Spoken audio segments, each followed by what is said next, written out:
बराए करम हमारी हौसला अफजाई के लिए हमारा चैनल जरूर सब्सक्राइब कीजिए और बेल आइकॉन को प्रेस कर दीजिए ताकि हमारी हर नई वीडियो आपको वक्त पे मिल सके।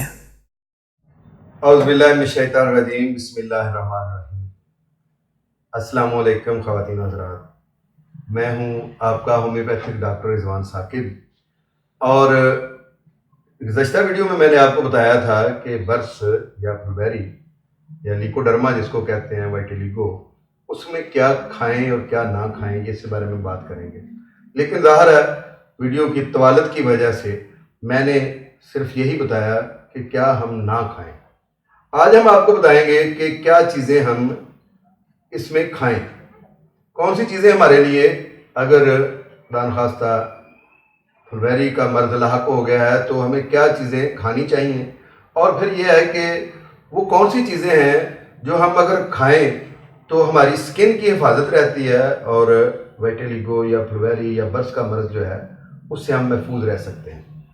पहली चीज़ जो है वो है विटामिन्स। विटामिन्स में विटामिन डी जो है ये बड़ी बेहतरीन चीज़ है। विटामिन डी जो है ये स्किन की बड़ी हिफाजत करती है, और विटामिन डी जो है वो ख़ास तौर पर जो हमारे इस पिगमेंट जो मेलानोसाइट्स जो हैं वो जो डेड हो जाते हैं और जिसकी वजह से ये पैचेस आते हैं वाइट, जिनको हम फुलबेरी कहते हैं, उनके लिए ये बड़ा एक खुराक है उन मेलानोसाइट्स के लिए कि वो मेलानोसाइट्स जो है वो इससे डेवलप होते हैं।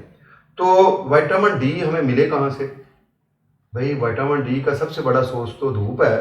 धूप लें, ताज़ा धूप जो है। और इसके अलावा यह है अंडे के अंदर, फिर यह है कि हमारे फलों के अंदर जो ज़मीन के नीचे से निकलते हैं फल उनके अंदर, और फिर इसके अलावा जो हमारी दूध है उसमें, अंडे में, ये जो है विटामिन डी बहुत ज़्यादा मौजूद होता है। आप ये चीज़ें लें, इससे जो है विटामिन डी आएगा जिस्म के अंदर। और फिर इसके अलावा जो हमें चीज़ें लेनी चाहिए उनमें कैल्शियम है। कैल्शियम हमारी स्किन की बहुत हिफाजत करता है। आप देखिए कई बच्चे आते हैं जो मेरे पास भी क्लिनिक पर आते हैं तो उनके यहाँ पे सफ़ेद चटाक और दाग बने होते हैं, सफ़ेद रंग के जो है ना वो पैचेस बने होते हैं। तो ये वाइट पैचेस जो हैं ये बाज़ दफ़ा जो है ना डायग्नोज होता है कि ये कैल्शियम की कमी है। जब हम उनको कहते हैं कि अपने टीथ दिखाओ तो टीथ के ऊपर भी वो दरांती की तरह दंदाने से बने होते हैं, तो हमें पता चल जाता है कि ये लैक ऑफ कैल्शियम है। जब कैल्शियम की कमी होती है तो उसके वजह से भी हमारी स्किन जो है वो मुतासर होती है। पहले ये वाइट पैचेस जो हैं वो कैल्शियम की कमी की वजह से होते हैं, और बाद में ये वाइटिलिगो में जो है ना वो आसानी से जो है वो मुंतकिल हो सकते हैं, उसमें ट्रांसफ़र हो सकते हैं, क्योंकि स्किन तो वो बीमार हो गई जिसकी वजह से ये पैचेस आए। अब वो पैचेस जो हैं वो किसी भी किस्म के हैं, तो अगर थोड़ा सा भी स्किन को कोई और खुराक कम मिली तो यही पैचेस जो हैं वो बाज़ दफ़ा वाइटिलिगो का बायस बन सकते हैं। अगली चीज़ जो हम आपको बताएंगे, पहली बात मैंने आपको बताई है कि हमें विटामिन डी लेना चाहिए। दूसरी चीज़ यह है कि हमें कैल्शियम लेना चाहिए। तीसरी चीज़ जो है वो जिंक है। जिंक का जो इस्तेमाल है ये भी हमारे जो है वो जो वाइटिलिगो है या जो फुलबेरी है, इसमें इसकी अगर जिंक की हमारे जिस्म के अंदर कमी होगी तो इसके बनने के चांसेस ज़्यादा होंगे। और अगर जिस वक्त हम इस बीमारी का इलाज करवा रहे हैं उस वक्त हम जिंक वाली अद्वियात या जिंक वाली अज्जिया नहीं लेते हैं तो उस वक्त भी ये हमारा इलाज लंबा हो सकता है। और ख़ास तौर पर विटामिन B12 जो है उसकी कमी भी जो है वो ये वाइट पैचेस का बायस बन सकती है, वाइटिलिगो का बायस बन सकती है। विटामिन B12 जो है वो भी हमें लेना चाहिए। किस किस ग़िज़ा में होता है ये भी हम आपको किसी वीडियो में, हम विटामिन पे जब हमारी को वीडियो आएगी उसमें हम डिटेल से बताएंगे कि विटामिन B12 जो है वो किस किस ग़िज़ा के अंदर मौजूद होता है। बहरहाल विटामिन B12 की जो कमी है ये भी वाइट पैचेस का बायस बनती है। और फिर ये है कि हम अगर कोई हर्ब्स की तरफ आए तो अश्वगंधा का पाउडर जो है वो बड़ा अच्छा है, वाइटिलिगो से बचाता है। और वाइटिलिगो हो चुकी हो तो उसमें यह है कि ये आपकी वाइटिलिगो को कंट्रोल करने में और उसको मिनिमाइज करने में जो है वो मावन साबित होता है। ये हर्ब जो है वो हमारे ट्रीटमेंट में एक सपोर्टिंग जो हर्ब है, तो ये हमें सपोर्ट करती है अगर साथ ये ली जाए। इसी तरह से एक और हर्ब है जिसको हम रेहान कहते हैं या न्याज़बो कहते हैं, उसके पत्ते जो है वो खाए जाएं तो उससे भी ये जो प्रॉब्लम है वो उसको मिनिमाइज किया जा सकता है। और एक और हर्ब है जिसको हम हाइड्रोकोटाइल कहते हैं। ये हर्ब जो है इसके भी अगर इसका जूस निकाल कर शहद में मिलाकर पी लिया जाए तो ये भी हमारी ट्रीटमेंट में मुआवन साबित होता है। लेकिन ये सारी हर्ब जो है जो मिलना मुश्किल होती है, इस तरह से भापची है, इसकी भी अगर हम पाउडर बनाकर उसको कैप्सूल में डालकर ले लें तो वो भी ठीक है, वो मुआवन साबित होता है। और ये है कि लीकोडर्मा में या फुलवैरी का जो इलाज है जिसको हम समझते हैं कि ये लंबा हो जाएगा, वो लंबा होने की बजाय वो मिनिमाइज हो जाता है। ये चीज़ जो है वो सपोर्टिंग होती है हमारे होम्योपैथिक ट्रीटमेंट के साथ। ये तो वो हर्ब्स हैं जो हम बिलखसूस ले सकते हैं। और इसके अलावा जो है हम खुराक में अगर आ जाएं तो उसमें यह है कि हम बादाम खाएं, काले चने लें, ये लौकी है, कद्दू है जिसको हम कहते हैं, गाजर है, इसका इस्तेमाल हम रूटीन में ज़्यादा करें। गाजर के अंदर भी हमारे जिंक होता है जो अभी आपको विटामिन B12 होता है, और इसके अलावा और बहुत सारे विटामिन होते हैं, कैल्शियम होता है जो हमारी स्किन की बहुत हिफाजत करता है। गाजर की तरह सेब भी है, सेब भी इसी तरह से हमारी स्किन की हिफाजत में बड़ा किरदार अदा करता है।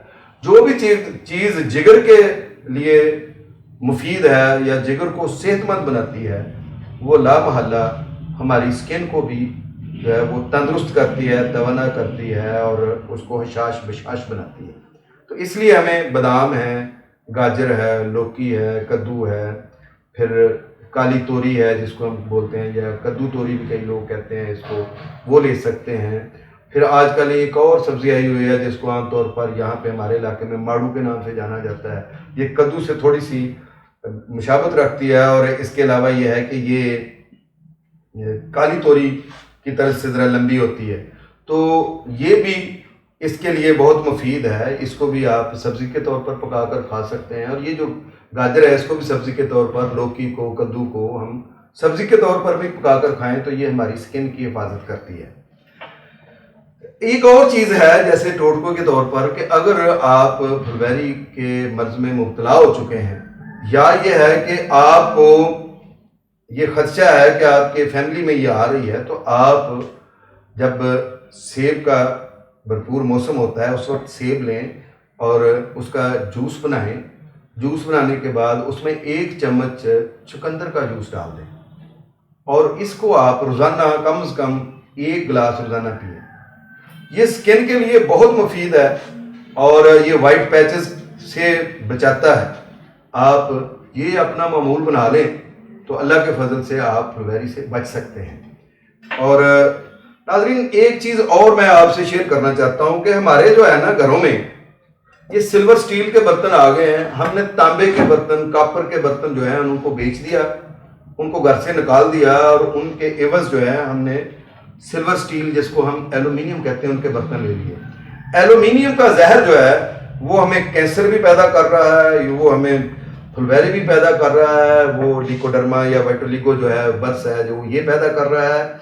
और यही वो जहर है जो हमें हेपेटाइटिस बी और सी में मुब्तला कर रहा है। कैंसर के अलावा यह है कि बवासीर इससे हो रही है, हमारे मैदे के बहुत सारे प्रॉब्लम्स इसकी वजह से होते हैं, अंतड़ियों में इन्फेक्शन इसकी वजह से होती है। ये जो एल्यूमिनियम का जहर है इसको हम अपने घर से निकाल दें। आज तो हमारे प्रेशर कुकर भी ये इसी चीज़ के हैं, पहले कोई स्टील के होते थे, अब सिल्वर स्टील आ गया।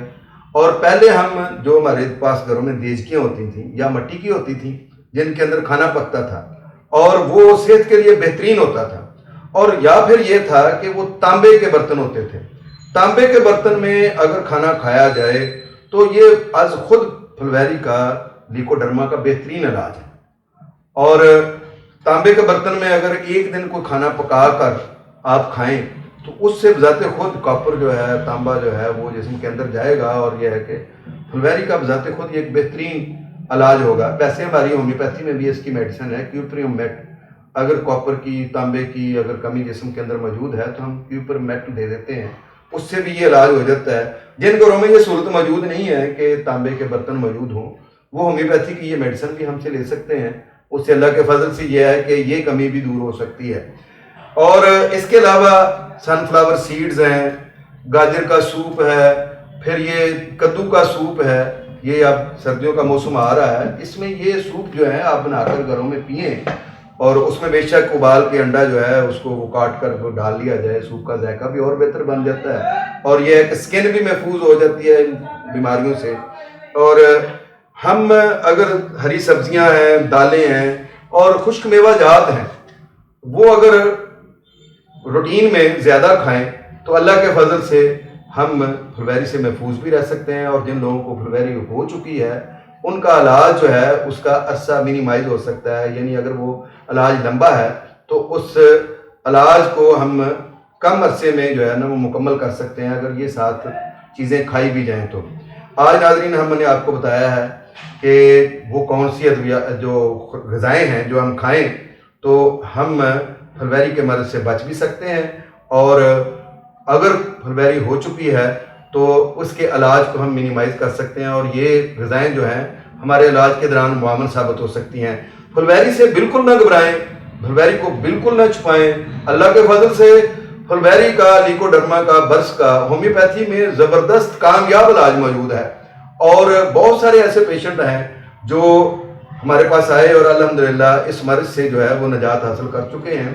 और आप भी अगर आपको इस तरह का मसला है तो हमारे साथ ज़रूर शेयर करें, आपका इलाज पूरी राजदारी के साथ किया जाएगा। बहुत शुक्रिया, अल्लाह हाफिज़, अस्सलाम वालेकुम।